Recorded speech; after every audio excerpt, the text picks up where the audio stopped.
दमिश्क से इस वक्त एक और खौफनाक खबर सामने आ रही है। सीरिया के अस्वेदा और दारा प्रांत में एक बार फिर इजराइल ने हवाई हमला किया है, जहां दावा किया जा रहा है कि इन हमलों का निशाना सीरियाई सेना के उन ठिकानों पर था जहां इजराइल के मुताबिक हथियारों की तस्करी की जा रही थी।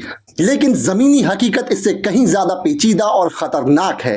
इजराइल जो बीते हफ्तों से ईरान की परमाणु साइटों पर हमले को लेकर दुनिया की सुर्खियों में बना रहा, अब धीरे धीरे सीरिया की ओर अपने हमलों का दायरा बढ़ा रहा है और इस बार निशाना बना है द रूस कम्युनिटी, एक ऐसा धार्मिक समुदाय जो ना तो पूरी तरह मुस्लिम माना जाता है, ना ईसाई, ना यहूदी, बल्कि एक ऐसा समूह जिसका आस्था कई मजहबों की परंपराओं से मिलता जुलता है। सीरिया के अस्वेदा और दारा इलाकों में रहने वाली दरूज आबादी पर इजराइल ने सीधा हमला किया है और इजरायली सेना का दावा है कि सीरियाई सरकार दरूज समुदाय से जबरन हथियार ले रही थी और उन्हें विद्रोह गतिविधियों में धकेल रही थी। इजराइल का कहना है कि वो इस समुदाय की रक्षा कर रहा है, लेकिन क्या वाकई ऐसा है? असल में इस पूरे संघर्ष के पीछे एक पुराना, उलझा हुआ और गहराई से सियासी खेल चल रहा है। जब बशर अल असद की सत्ता को चुनौती मिली थी और उनके खिलाफ विद्रोह फैला था, तब भी इजराइल ने सीरिया के सैन्य ढांचे को तोड़ने में कोई कसर नहीं छोड़ी थी। बशर अल असद की सरकार के वक्त भी इजरायली मिसाइलें वहां तक पहुंच गई थी और अब एक बार फिर वही खेल दोहराया जा रहा है, लेकिन इस बार नाम बदला है, निशाना बदला है और तरीका और ज्यादा चालाक हो गया है। कहा जा रहा है कि अमेरिका ने इस बार इजराइल को सीरिया पर हमले से रोकने की कोशिश की थी। वॉशिंगटन की तरफ से स्पष्ट संदेश दिया गया था कि शाम में हमला बंद करो, लेकिन इजराइल ने इस चेतावनी को पूरी तरह से नजरअंदाज कर दिया। अमेरिका के दबाव को एक तरफ फेंकते हुए इजरायली युद्धक विमानों ने एक बार फिर सीरियाई जमीन को अपने बमों से दहला दिया। इससे पहले भी इजराइल ने सीरिया के अलग अलग हिस्सों पर कई बार हमला किया। दारा, गोलान हाइट्स और हबल जैसे इलाकों में पहले भी इजरायली हस्तक्षेप हो चुका है, लेकिन इस बार हमला एक धार्मिक समुदाय के नाम पर किया गया है और यह बताता है कि यह सिर्फ सैन्य कार्यवाही नहीं है, बल्कि एक सोची समझी कंट्रोवर्सिक सामूहिकरण की नीति का हिस्सा है। इस नए हमले के साथ ही फिर से यह सवाल खड़ा हो गया है, क्या इजराइल अब पूरे मिडिल ईस्ट में अपने आप को बिना लगाम के देश की तरह साबित कर रहा है? क्या ये हमले सुरक्षा के नाम पर हो रहे हैं या फिर पूरे इस क्षेत्र में सत्ता और प्रभाव के विस्तार के लिए? दरअसल दरूज समुदाय, जिसकी आबादी दुनिया भर में लगभग 10 से 12 लाख के बीच है, ये लंबे समय से एक अनदेखा, कम समझा गया समूह रहा है। इसकी सबसे बड़ी जनसंख्या सीरिया में है, विशेषकर अस्वेदा और दारा में। कुछ लोग मानते हैं कि यह समुदाय इजराइल के करीब है और कुछ रिपोर्ट में दावा किया गया है कि यह समुदाय इजराइल को खुफिया सूचनाएं भी देता है। लेकिन हकीकत यह भी है कि इस समुदाय को सीरिया में अक्सर हाशिए पर रखा गया है।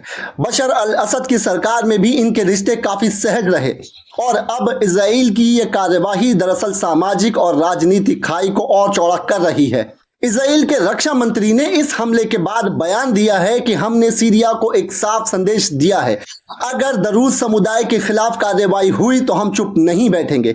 यह बयान सीधा सीधा सीरियाई सरकार को चुनौती देता है, लेकिन यह भी स्पष्ट है कि इजराइल अब मिडिल ईस्ट की अंदरूनी सियासत में सीधा हस्तक्षेप कर रहा है। एक तरफ इजराइल ईरान के खिलाफ न्यूक्लियर प्रिवेंशन के नाम पर हमले करता है, दूसरी तरफ अब सीरिया में धार्मिक समुदायों की आड़ में दखल अंदाजी कर रहा है। और आश्चर्य की बात यह है कि ना संयुक्त राष्ट्र, ना अरब लीग और ना ही वैश्विक ताकतें, कोई भी इन घटनाओं पर खुलकर कुछ नहीं बोल रहा है। सीरिया की जमीन पर बम गिराया जा रहा है, निर्दोष समुदायों को निशाना बनाया जा रहा है और इस पूरे घटनाक्रम को रक्षा और सुरक्षा का नाम देकर जायज ठहराया जा रहा है।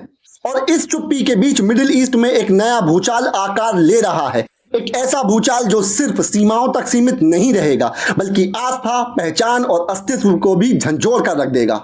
शाम की सरजमीन पर साल 2011 में जब बशर अल असद के खिलाफ बगावत की शुरुआत हुई थी, तो हर गली, हर शहर, हर कब्जा चीख पड़ा था, ये इनकलाब चाहिए। आसमान में बैटल रॉकेट्स की गरज थी, जमीन पर खून और धुएं के बादल थे। 2015 और 2016 के दरमियान वो लड़ाई अपने सबसे खतरनाक दौर में थी। लाखों की तादाद में शामी मारे गए, बस्तियां वीरान हुई और इंसानियत शर्मसार होती गई। लेकिन इन सब के बीच एक इलाका था, द रोजा, एक एक गांव, एक पहाड़ी का ठिकाना जो न इनकलाबियों के साथ खड़ा हुआ और ना ही असद सरकार के खिलाफ हथियार उठाया। उसने किसी की भी मोहब्बत में अपनी जुबान और बंदूक नहीं चलाई। दारोजा गांव ने जैसे वक्त को रोक दिया था, न समर्थन न विरोध, बस खामोशी, तमाशबीन। आज जबकि बगावत शांत हो चुकी है और पूरा इलाका फिर से बशर उल असद के नियंत्रण में है, एक नया नाम उभर कर सामने आया है, अहमद अशरा। वो शख्स जिसने रबेबी और रबेया जैसे बागी गुटों को अपने साथ मिलाया और अब कोशिश कर रहा है कि इन संघर्षों की राख से एक नई सत्ता बनाई जाए। लेकिन अहमद अशरा की राह आसान नहीं है। वो चाह तो जरूर रहा है कि दस्तावेजों और हथियारों को अपने कब्जे में लेकर एक नया गठजोड़ तैयार करे, एक ऐसा ढांचा जो न पूरी तरह असद का हो और न ही पूरी तरह बागियों का। लेकिन दारोज एलाइज, जो अपने आप को एक आजाद सत्ता मानता है, वो इस साझेदारी को मान्यता देने को तैयार नहीं है। उनका साफ कहना है कि हमारी अपनी हुकूमत है, हमारी अपनी सेना है और हम किसी की बादशाहत को नहीं मानते। इस टकराव के चलते अहमद अशरा ने आखिरी विकल्प के तौर पर एक सैन्य ऑपरेशन शुरू किया। यह ऑपरेशन सीधा दारोज के खिलाफ था और फिर इसी दरमियान इजराइल को इन तमाम गतिविधियों की खबरें मिलनी शुरू हो गईं, खास तौर पे मिनाहार प्लांट में चल रही हलचल। इजराइल ने इसे खतरा मानते हुए हमले शुरू कर दिए। हैरानी की बात यह रही कि अमेरिका की सख्त चेतावनियों और सबूतों के बावजूद इजराइल ने अपने हमले नहीं रोके। शाम के मुख्तलिफ इलाकों पर बमबारी होती रही। अब हालात इस कदर बिगड़ चुके हैं कि यह मामला सिर्फ सीरिया तक महदूद नहीं रहा है। सऊदी अरेबिया और अरब लीग के लिए यह सबसे बड़ा अलार्म बन गया है। अगर अहमद अशरा की सरकार को हटाया गया या वो नाकाम हुई तो उसका सीधा असर सऊदी अरेबिया की सरहदों तक पहुंचेगा, क्योंकि सऊदी की सबसे लंबी सरहदें शाम से जुड़ी हुई हैं और अगर इजराइल वहां अपने नेटवर्क को मजबूत करने में कामयाब हो गया तो ग्रेटर इजराइल का सपना सिर्फ कागजों में नहीं, जमीन पर उतर जाएगा। इसलिए सऊदी अरेबिया के लिए भी यह जरूरी हो गया है कि शाम में एक महफूज, स्थायी और आवाम पर आधारित सरकार कायम हो। अहमद अशरा की हुकूमत अगर मजबूत नहीं होती तो पूरे मिडिल ईस्ट में एक नई स्थिरता का दौर शुरू हो जाएगा और फिर से वो अस्थिरता सिर्फ शाम तक सीमित नहीं होगी, वो उर्दन तक फैलेगी, वो लेबनान को अपनी चपेट में लेगी। उर्दन की आखिरी रीढ़ पहले ही टूट चुकी है और लेबनान बरसों से आंतरिक संघर्षों में घिरा हुआ है। ऐसे में अगर सीरिया में कोई भी बाहरी हस्तक्षेप सफल होता है तो इसका असर पूरे अरब क्षेत्र पर होगा और शायद यही वजह है कि अहमद अशरा अब तक कोई भी बड़ा या उकसाने वाला कदम नहीं उठा रहे हैं।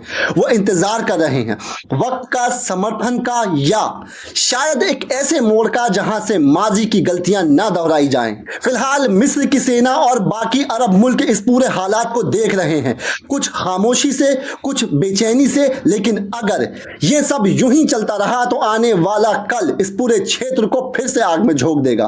फिलिस्तीन जो पहले से ही इजरायली हमलों का शिकार है, उसके लिए भी ये रास्ता सीरिया से होकर जाता है। इतिहास गवाह है कि शाम की जमीन से ही सबसे बड़ी फतेह निकली थी। किबले अव्वल की आजादी की नींव भी यहीं पड़ी थी। आज फिर उसी जमीन पर एक नई लड़ाई, एक नई कहानी लिखी जा रही है। लेकिन इस बार कलम किसके हाथ में है और स्याही किसके खून से तैयार होगी, ये सवाल अभी भी हवा में लटका हुआ है।